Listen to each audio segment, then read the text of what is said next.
Então, pessoal, boa noite novamente, né? Hoje nós estamos aqui para falar da evolução do caso clínico dentro de uma visão particular. Se apresentem aí, Gilberto, Hamilton, para quem não está aqui pela primeira vez.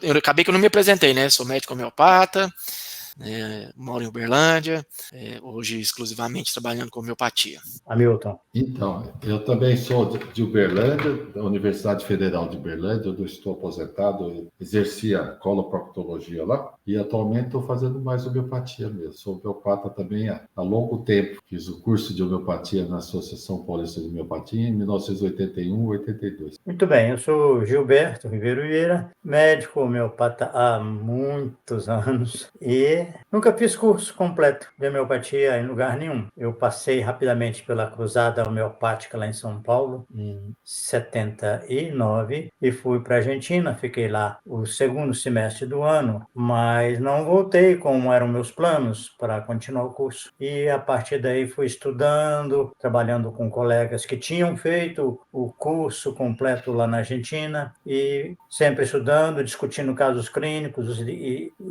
a vida foi fluindo de forma que 10 anos depois eu prestei o concurso para o título de especialista e fui aprovado. Depois trabalhei também com saúde do adolescente, mas não deixei a homeopatia, não.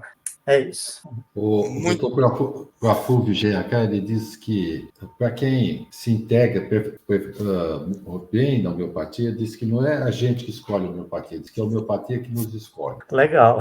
Justamente. Então, ô Gilberto, nós vamos começar então de verdade, e eu quero começar fazendo uma pergunta para vocês. Qual é o objetivo do tratamento homeopático? E duas perguntas, na verdade, e vocês podem emendar também respondendo qual é o resultado possível de ser alcançado. Começa, Hamilton, ou você? Posso começar. O objetivo do tratamento homeopático é trazer a saúde completa, física e mental, de tal modo que o espírito dotado de razão que reside em nosso interior possa usar desse instrumento livre e são para atingir os mais altos fins da existência. Levar a pessoa a um estado de saúde, de tal modo que ele tenha liberdade para escolher o seu destino. E a saúde seria alcançada, no nosso entender, quando a pessoa está nesse caminho dos altos fins. Quer dizer, os altos fins não precisa ser nada transcendental, mas precisa ser algo que tenha significado da vida da pessoa e faça ela ter uma contribuição para si mesma e para o mundo. Eu entendo assim. Agora, esse seria o ideal. Fora do ideal, tem outros níveis de tratamento. Às vezes o paciente só quer resolver um probleminha, está com amidalite, só quer resolver aquilo, ou ele não vai não tira da homeopatia tudo que ela pode dar, né? Então, a gente dividiria em nível 1, 2 e 3, mas eu vou passar para o Gilberto que vai explicar melhor. Ok, então eu gostaria de apresentar para vocês essa sequência aqui, esses níveis de atuação da homeopatia. Pode ser para tratar um sintoma, uma doença, um conjunto ou tratar a pessoa. Então, o paciente pode procurar um homeopata para tratar, por exemplo, a ardência nos olhos. De vez em quando ele tem isso, incomoda, ou ocasionalmente tem uma dor de estômago, qualquer coisa que a pessoa queira resolver, focado naquele item. Essa forma de tratamento é a forma mais primária que tem de se tratar, de se lidar com o fenômeno da saúde. E pode, então, ser visto de uma forma um pouquinho mais abrangente, que é tratar a doença significa ter um diagnóstico. Então, você tem um diagnóstico de uma conjuntivite, ou de uma gastrite, ou de qualquer outra coisa. E o tratamento, embora seja homeopático e voltado para levantar dados, características do paciente, nós não temos medicamento para doença. A gente não trata doença, mas a gente pode, às vezes,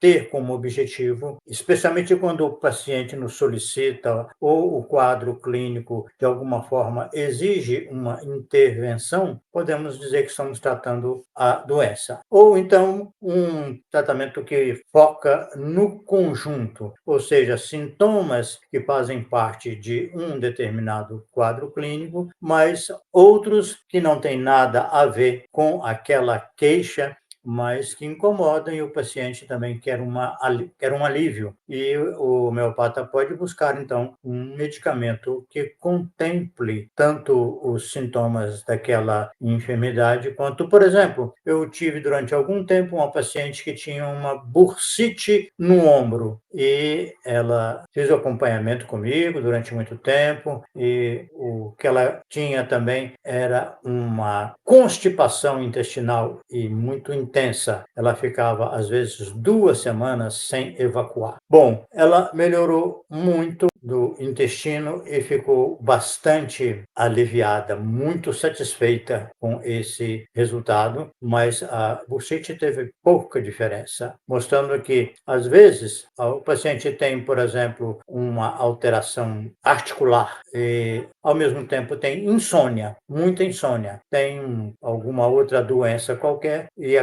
queixa-se de insônia há muitos anos e ela precisa de uma ajuda, de uma solução, tanto para os sintomas da doença como para a insônia. Isso é para mostrar que o conjunto, muitas vezes, é mais amplo do que a enfermidade em si. E, por último, o tratamento da pessoa. É possível, então, chegarmos a um outro patamar em que a pessoa vai tratar-se a si mesma, tanto na parte emocional quanto orgânica. Esse é o top, né? É o melhor projeto de tratamento que a homeopatia pode proporcionar para alguém, e muitas pessoas não conhecem ou não acreditam nesse potencial, mas se nós voltarmos um pouco lá naquele paciente que tinha ardor nos olhos ou tinha uma dor de estômago assim ocasional, é possível que ali tenha relação com alguns aspectos emocionais do paciente. Então, ali já começamos a aprofundar um pouco na concepção de que é doença do ponto de vista homeopático,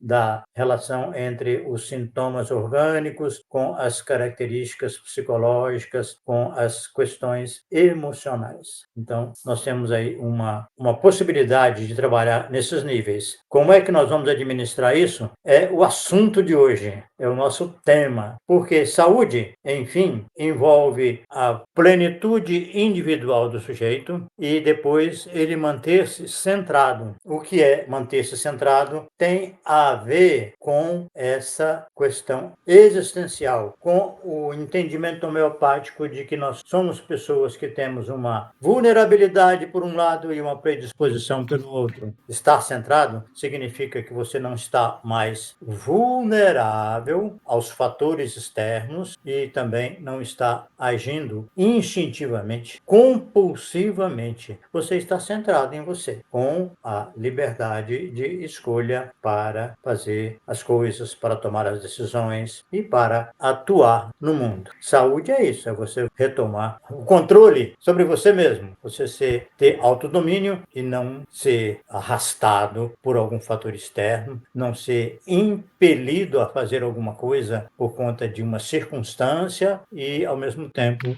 você não permitir que as suas próprias características extravasem de uma forma descontrolada. Então, esse aí é o objetivo máximo do tratamento homeopático e que muitas vezes demanda uma participação efetiva do paciente. Ele tem que estar antenado em relação a si mesmo, ele tem que estar atento, tem que estar vigilante para que o estímulo do medicamento homeopático, que muitas vezes é sutil e profundo, ele pegue a onda e vá sendo levado pela onda, mas conduzindo as mudanças necessárias para a sua cura. Ô, Gilberto, Sim. pode falar, Milton. Pode Não, concluir. pegando o gancho, eu ia falar, o Gilberto fala de centrado, eu ia falar que um dos sinais da cura, principalmente em pacientes que estão internados em quadros agudos, é a descentralização. pessoa sai de si mesmo e começa a se preocupar com o outro e com o mundo. Mas sai de si mesmo não no sentido que o Gilberto falou, no sentido de estar consciente perfeitamente de si mesmo, mas a pessoa está preocupada com a sua dor, com a sua doença, com o seu mal-estar. De repente, ele toma o estímulo do remédio homeopático e na UTI ele fala: que dia é hoje? Aquele paciente do lado melhorou? Como é que estão meus filhos? Como é que foi o jogo do Corinthians? Essa autoconsciência é uma coisa muito interessante. Sim. O Gilberto me falou, eu faço os links, né? Mas eu tenho uma paciente que eu acompanho há vários anos. Eu vi lá a primeira consulta, foi em 2010, ela tem uns quase 40 anos, né? E ela tem uma constipação que nunca melhorou. Eu mudei o medicamento, ela veio de outro homeopata e eu mudei o medicamento. Ela teve uma melhora, principalmente dos sintomas, uma melhora mental relativa e uma melhora assim da suscetibilidade a adoecer. Ela tinha muita rinite, muita sinusite. Isso daí, a homeopatia, num segundo nível, da de pessoa, muitas vezes melhora bem a imunidade. A pessoa fica menos sensível a adoecer. Mas agora eu dei um remédio que, por sinal, foi silícia, baseado num quadro agudo. E ela falou assim: impressionante o efeito que fez no meu intestino. Nunca aconteceu isso. Ela ficava 6 dias sem evacuar e disse que cada vez ficava pior. Se ela ficasse 2 dias, as fezes endurecendo e aí machucava. Ela falou que começou a evacuar diariamente e ficou 2 dias sem evacuar e as fezes saíram normais, não mais duras. Ela falou: nunca vi isso. E eu olhei para ela está serena. Todos nós aprendemos a olhar a expressão do paciente. E eu falei: você não percebeu mais? Ele falou assim: percebi. A minha ansiedade diminuiu muito. Eu tinha uma ansiedade por bobagens. E agora eu acho que essas coisas são relativas. E eu falei assim: aproveite essa oportunidade, porque junto com essa percepção vai te exigir uma ação também, uma mudança de atitude. Você está tendo uma chance muito boa. Eu tenho a impressão que o estímulo homeopático foi bem na mosca, porque a gente tem vários medicamentos que vão mexendo, mas eu nunca vi assim tão rápido um sintoma que tem 30 anos de duração mudar assim de repente e não precisar ficar repetindo a dose e com uma mudança na atitude dela, está serena. Você olha, o olhar mudou. A gente percebe pela expressão. Agora vamos ver o que vai acontecer. Eu só queria comentar isso. É muito bom quando o paciente tem um alívio de um sintoma crônico como esse, né? Eu me lembro de uma paciente minha que tinha insônia há mais de 30 anos e ela voltou no terceiro medicamento, o quarto, que eu passei para ela. Ela teve um alívio muito grande também e ela falou assim: doutor Gilberto, é maravilhoso dormir novamente. É isso aí que às vezes a gente consegue na clínica, né? E é interessante porque você vê, se a gente pensar assim, em efeito placebo, porque alguém indicou que teve uma resposta muito boa e o paciente vai todo otimista e chega lá, não tem resposta no primeiro medicamento, nem no segundo, lá pelo terceiro, quarto ou depois é que a melhora aparece. Então, o efeito de sugestão, ele não vigora nesse caso, né? Alguma coisa, Rogério? Sim.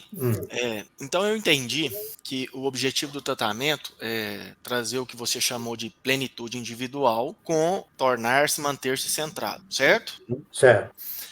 E qual que é o resultado possível de um tratamento homeopático? Eu queria que você falasse mais isso, né? Porque já que é um tratamento individual, né? Qual que é o resultado possível de uma maneira geral a ser alcançado no caso? Olha, eu penso que o resultado individual ele está no limite do propósito ou do potencial do paciente. Eu posso ter casos interessantíssimos que houve uma transformação psicológica da pessoa, um reordenamento geral do seu organismo. Entretanto, eu entendo que esse resultado não é para todo mundo, porque a pessoa que vive num determinado horizonte, ela quer aquele resultado. Inclusive, a pessoa, às vezes, que não sabe o alcance da homeopatia e aquela consulta que vai entrando cada vez mais no temperamento da pessoa, né? Primeiro passa pelo clima, sede, sono, transpiração, preferências alimentares, etc. No temperamento, o paciente já está assim, ele está sentado dessa forma. E olhando para o médico, para o profissional, com uma cara estranha, aquilo parece uma tortura. E esse paciente não está nem um pouco preparado para fazer uma renovação em si mesmo.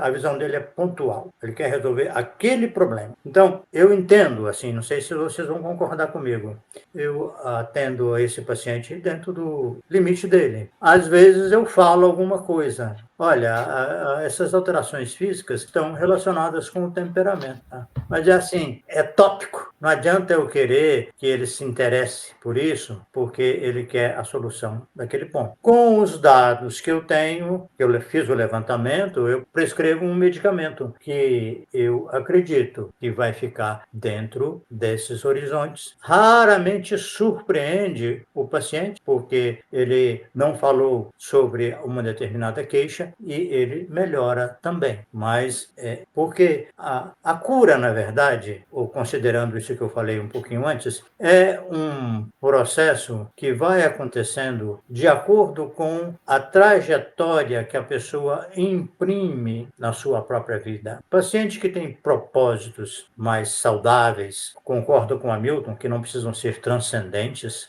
um propósito de seguir respeitando os seus compromissos já assumidos com as pessoas, especialmente compromissos afetivos, e tem algum objetivo mais altruísta de serviço, de contribuição para com a sociedade, seja na sua própria área profissional, mas que trabalha com boa vontade, com otimismo, essa pessoa, ainda que tenha uma noção muito limitada do que é saúde, ela pode ter um benefício maior de um medicamento que atue na sua unidade mente-corpo, mas é muito provável que vai chegar nos seus limites, nos seus horizontes e pode, eventualmente, um traço ou outro ir além, entendeu? Então, eu acho que nós podemos, ainda que nos mantenhamos firmes, disciplinados nessa abordagem global do paciente, não ter expectativa grande em relação ao processo que vai ser desencadeado nesse tipo de pessoa. Então,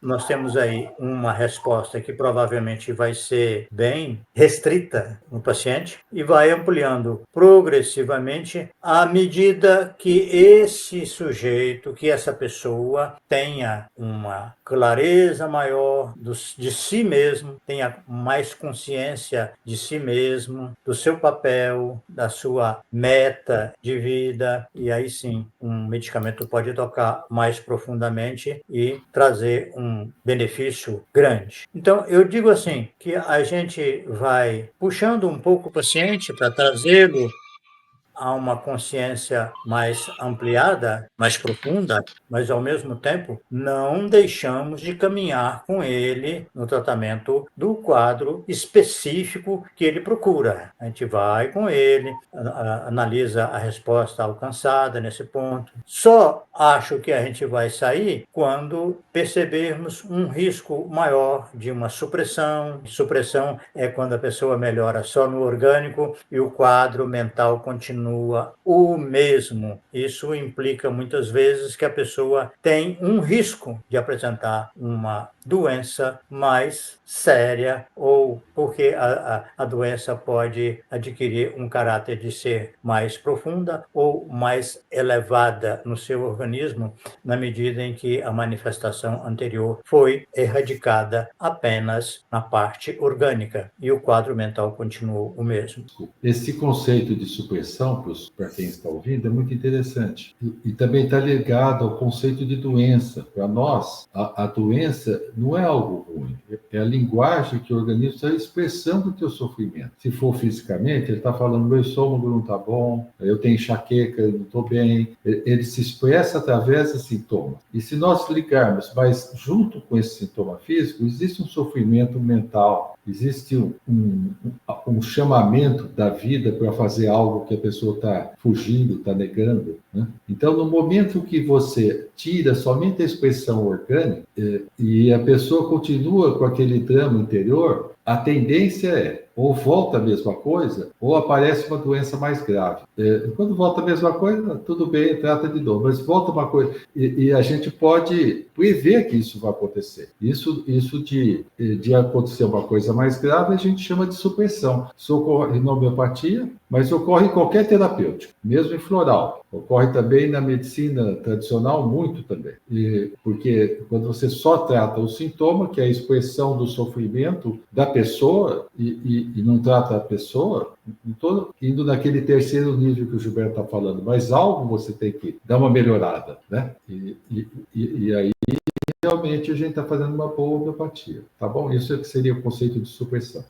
Ok. Ô Gilberto, define melhor para nós o seu conceito de doença. Eu vou colocar um. Eu entendo que a doença, como o Hamilton acabou de dizer, é um retrato da história de vida da pessoa. Algumas doenças têm um quadro emocional muito típico, que corresponde aos sintomas que esse paciente apresenta no físico. Por exemplo, eu gosto de pegar alguma patologia que envolve formação de cálculos no corpo. E geralmente essas doenças, seja uma litíase salivar, renal, biliar, ou seja, nos rins ou vias urinárias, na vesícula, todos eles, em geral, são dolorosos e, em muitos casos, correspondem a uma vivência afetiva sofrida, difícil de lidar, de passar por aquilo, de tolerar aquele relacionamento da forma como ele acabou se transformando. Então, é comum, por exemplo, que a pessoa, nesse quadro agudo, ela tenha dor. A dor é o que é? É o sofrimento relacionado com essa história, com esse, por exemplo, afeição que foi, de alguma maneira,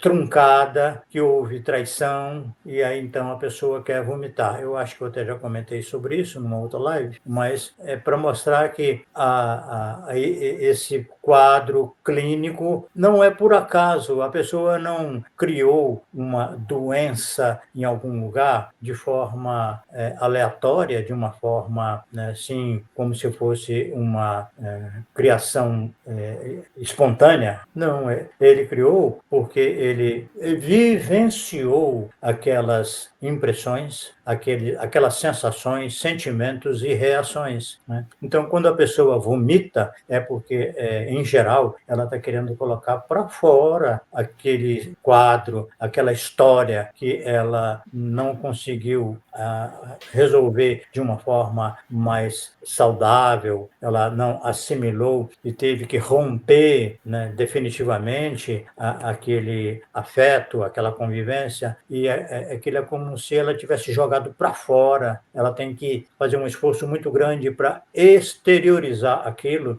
Isso depois aparece no corpo com mais tempo e vem aí a alteração clínica reproduzindo de uma forma mais concreta, mais estruturada, aquilo que foi vivido no emocional. Então, a doença está aqui nesse primeiro tópico, é o retrato da história de vida da pessoa. Não tem jeito de ser diferente. A doença não é uma coisa que vem de fora para dentro. Pode até aproveitar um fator externo, né, um vírus, uma bactéria, um bacilo qualquer, né, ou um caminhão, um veículo qualquer, né, que vem e provoca alterações que, de certa forma, correspondem àquilo que a pessoa imaginava, aquilo que ela sentia. A pessoa, às vezes, diz assim, eu saí muito machucada dessa situação, desse relacionamento. Ela está dizendo que alguma coisa vai aparecer dolorido no seu corpo algum tempo depois, né? Algumas doenças demoram mais tempo para se manifestarem, porque depende também do grau de saúde da pessoa. Então, assim, se ela é uma pessoa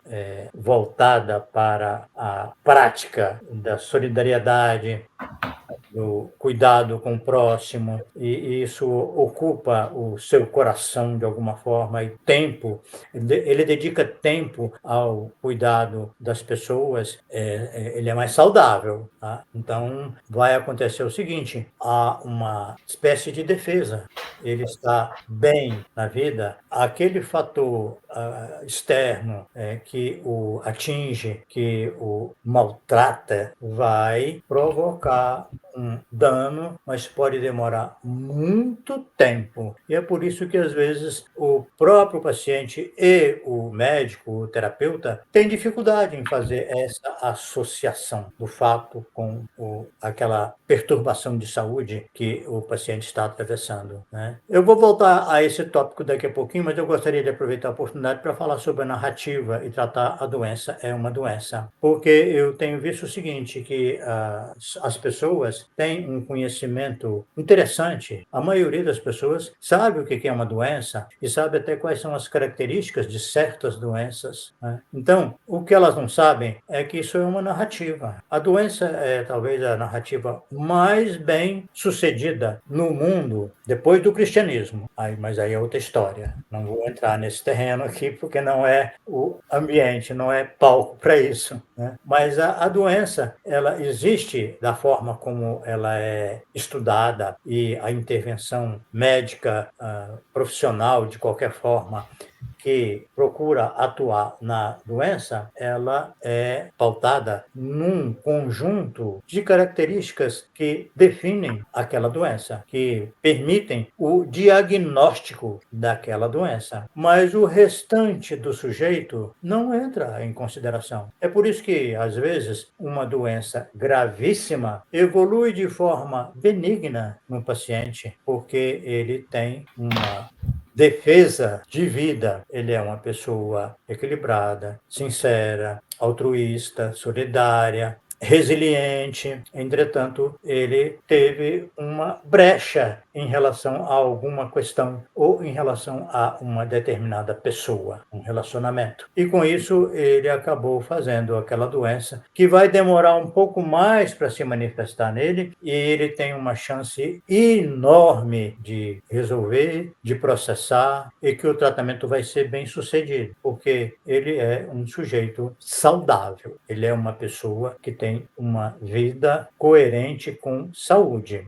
Então, tratar a doença é uma doença, que está escrito aqui nesse tópico, que é quando o profissional, especialmente aquele que tem um instrumento na sua mão, como a homeopatia, que é capaz de tratar o paciente, tirando o foco da doença, e esse profissional fica limitado, ele fica preso a tratar a doença. Eu tenho visto isso um pouco no meio homeopático. Alguns colegas só pensam na doença. Agora vamos ver como é que trata o autismo, como é que trata o câncer, como é que trata a demência, e assim sucessivamente. Eu acho que isso é nocivo, porque você dá à doença uma importância maior do que a própria pessoa. E a homeopatia é exatamente o recurso terapêutico que você deve mostrar, deve ensinar e colocar em prática para tratar a pessoa, fortalecendo os seus aspectos positivos, o seu lado saudável, para que o conjunto que é bom consiga manter-se e superar as alterações que estão se manifestando. E isso é possível. Então, é por isso que eu digo que a gente só deve tratar a doença quando a gente não tem condição de tratar a pessoa, ou quando a pessoa não permite. Então, se o nível de consciência dela é tratar a doença, vamos junto com ela, vamos fazer o levantamento, passar a medicação homeopática, porque estamos sendo complacentes, estamos no exercício da tolerância, da paciência, da compreensão, para ajudar esse paciente no nível em que ele se encontra. Ô, Gilberto, em relação a isso daí, eu vou me defender um pouco. Na apresentação do Clube de Homeopatia, que a gente apresenta casos clínicos, né, eu ponho assim, caso de enfermidade de Crohn. um caso de enxaqueca crônica, um caso de artrite reumatoide, né? Mas se você for ver a sequência, você vai ver que nós tratamos a pessoa tirando a história de vida dela. Quer dizer, essa chamada da doença é para ter um diálogo com os colegas médicos que só tratam a doença. Mas se ele for ver como foi tratado, ele vai ver que a doença, ela é apenas ela é importante, é lógico, tem algumas doenças graves, mas ela é o parâmetro, é um parâmetro apenas, né? Para ver... É uma referência, né, Milton? É uma referência, é uma referência. Então a pessoa fala, eu tinha enxaqueca, não tem mais enxaqueca. Mas o que aconteceu com essa pessoa? E como você foi curar aquela enxaqueca, não foi apenas sabendo que é do lado esquerdo, que melhorava com água fria, que fazia... Nós queremos saber quem é essa pessoa que está tendo a enxaqueca. E aí a pessoa melhora de outras coisas. E eu lembro, falando em enxaqueca, tem um caso interessante. Tem um neurologista muito famoso aqui na cidade, eu gosto dele, mas ele não acredita em homeopatia de jeito nenhum. Mas a esposa dele caiu no meu consultório, e com quadro de rinite alérgica. E ela sarou da enxaqueca crônica, que ele não tinha conseguido controlar com a melhorou da rinite, melhorou da enxaqueca. E não chegou no tratamento do sujeito, mas ela teve uma melhora mental, né? Então, às vezes, isso daí é só para ter uma conversa. O Hahnemann, inclusive, ele era muito contra dar nome à doença. Ele fala, isso é uma espécie de sarampo, isso é uma espécie justamente para você não padronizar o tratamento, para você pegar os sintomas, né? E senão você vai tratar toda a gripe do mesmo jeito, toda a amidalite do mesmo jeito, né? Então ele fala, é uma espécie de amidalite. Ele gostava de usar esse termo para os homeopatas fugirem da padronização. Padronização em homeopatia não é uma coisa boa, é uma coisa que mesmo de primeiro nível, no nível mais primário da homeopatia, ela requer uma individualização. O sintoma, ele tem que ter as suas modalidades, tem que ter as suas características de melhora, piora, as concordâncias, para você ter um resultado que se chama homeopático, né? E em relação, eu vi agora um vídeo em que o sujeito, ele falou, vou provar que a homeopatia não funciona. Veio com um monte de água, assim, né? E dizendo, uma gota e todas essas águas é o remédio homeopático, né? Esse é um raciocínio anticientífico. O que nós temos que ver é o contrário. Se funciona, por que funciona? Essa é a resposta. Tem que dizer assim, diante do que foi o que o Hahnemann fez. Quando ele teve um fato, que foi a experiência com quina, ele falou, por que esse fato ocorre? Se você negar o fato, você não vai chegar da conclusão, da explicação. Ele quer dar uma explicação que ele não acredita para provar que o fato não existe. E ao contrário, existe o fato. Aí eles falam, isso é placebo. Bem, é placebo para planta, é placebo para animal de pet, é placebo para paciente em coma, é paciente para nenenzinho de colo, é placebo para doença grave. Doença mental. Para doença mental, né? Não é coisa simples. Então eu falo assim, você está explicando tudo, arruma outra explicação. Arrume outra explicação, né? Sim. Então, é só isso para defender o placebo aí. Hamilton, eu acho que essa referência que a gente faz à doença, eu acho que é quase inevitável, porque como é que você vai dialogar com as pessoas que, se esse é o idioma que predomina, especialmente no meio médico, né? E nós somos frutos, né, da experiência médica. Então, eu acho que é impossível a gente evitar completamente. Mas aqui me ocorre, nesse momento, que a gente já podia mudar um pouco, dentro do possível, falar, eu tenho um caso de paciente que teve um trauma muito grande com a sua separação conjugal e depois manifestou algum comprometimento num órgão qualquer, sim. E a gente vai fazendo um esforço para sair da escravidão do diagnóstico, né? Eu já falei aqui também, o Márcio Elizalde tinha essa mania, né? O paciente perguntava para ele, o que eu tenho? Ele dava o nome do remédio. Você tem Nuzômica, você tem Pulsatilo. É do Kate isso, né? Eu vi isso com o Márcio. Mas o Kate que escreveu isso. Ah, que legal. O Kate tinha uma história de 3 páginas e fala assim, assim, o que que eu tenho? O que que eu tenho, doutor? O senhor tem luz ômica.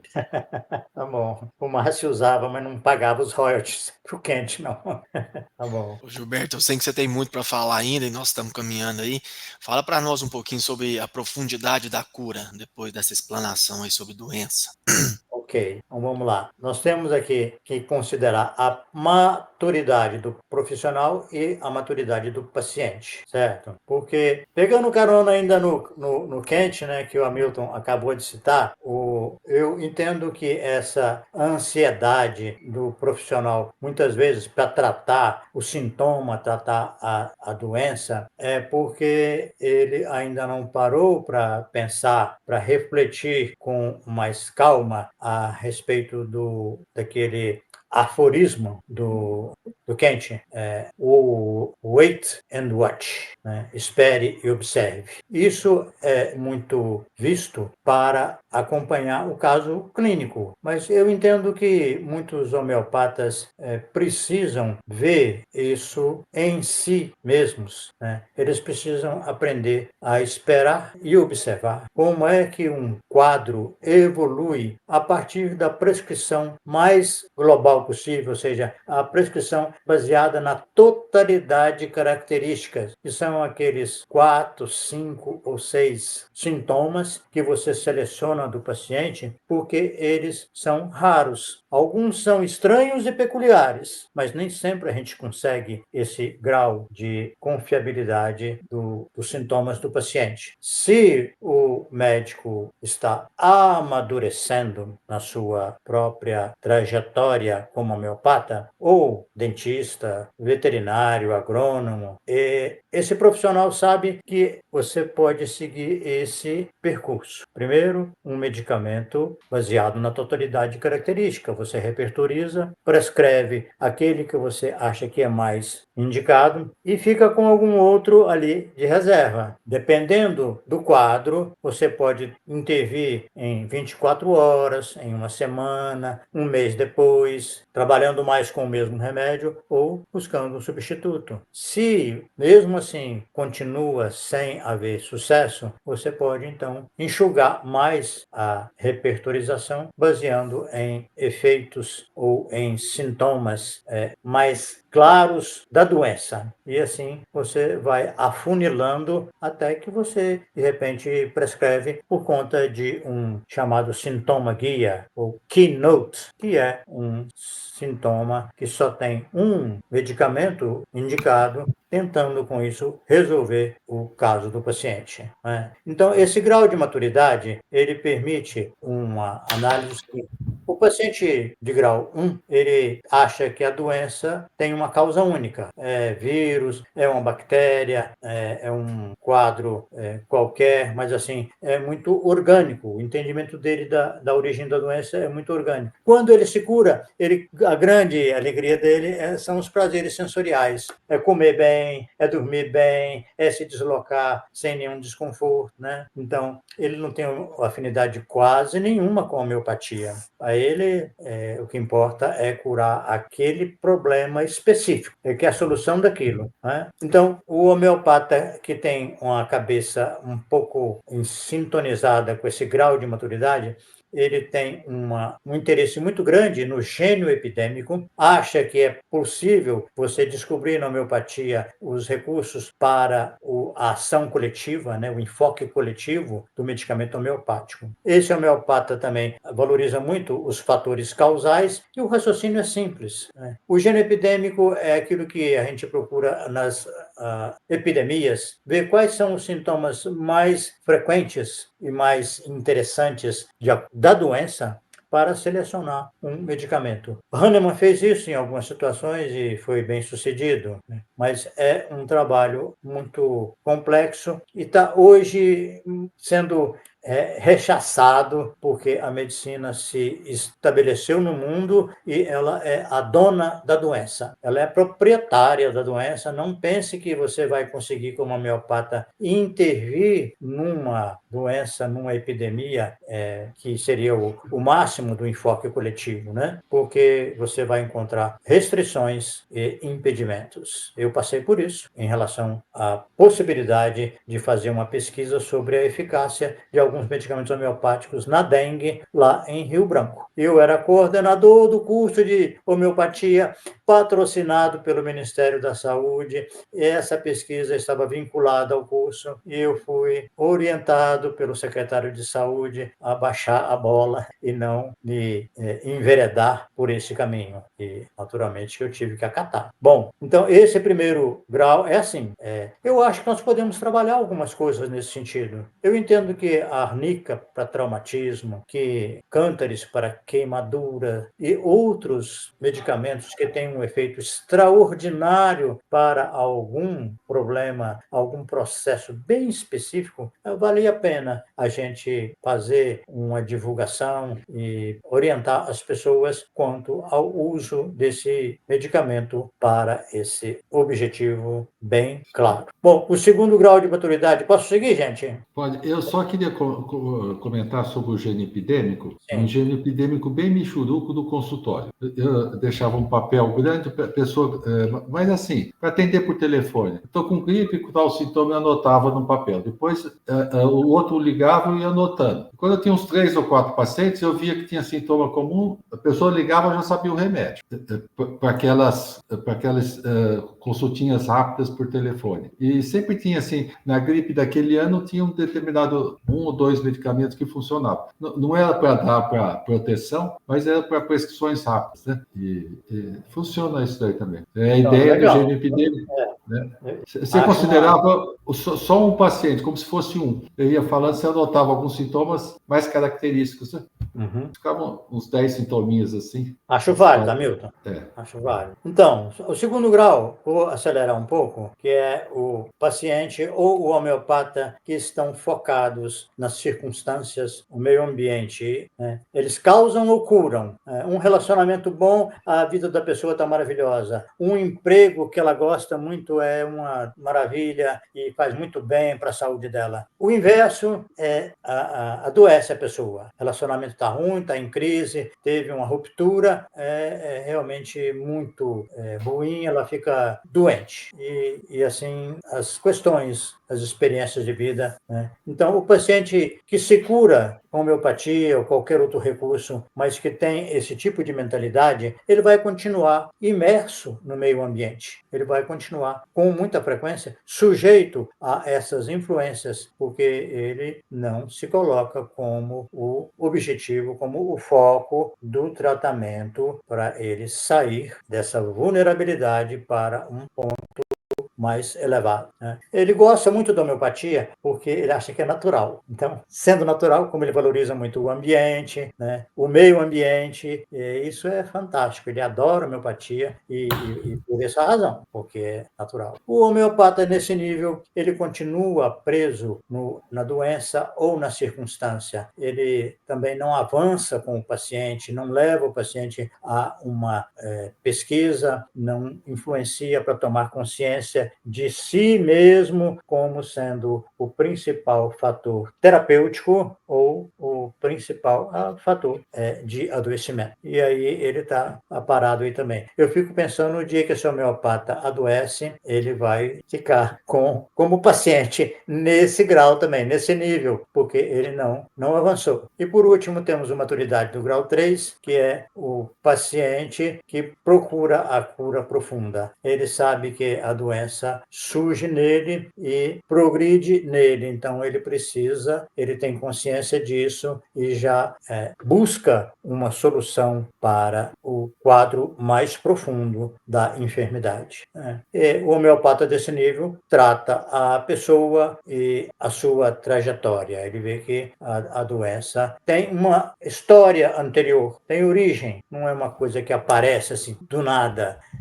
Então, ele tem Põe o essa... slide da maturidade de grau 3. Oi, desculpa, estou acompanhando aqui pelo... Obrigado, Milton. A cura profunda, né? Progresso existencial, e o homeopata, que trata a pessoa e a sua trajetória. Quando ele adoece, o que ele faz é uma retrospectiva do seu trajeto, buscando ver aonde foi, que ele escorregou, que ele confundiu, que ele pisou na bola e vai. Porque, na verdade, a cura, né, então eu vou acelerar, a cura, a pessoa fica centrada, realmente. Ela fecha a suscetibilidade e silencia a predisposição. E como ela está centrada, ela está livre para elaborar um recomeço e reparar o passado. Então, esse paciente, né, que entra nesse nível de cura, ele tranquilamente vai ao seu passado.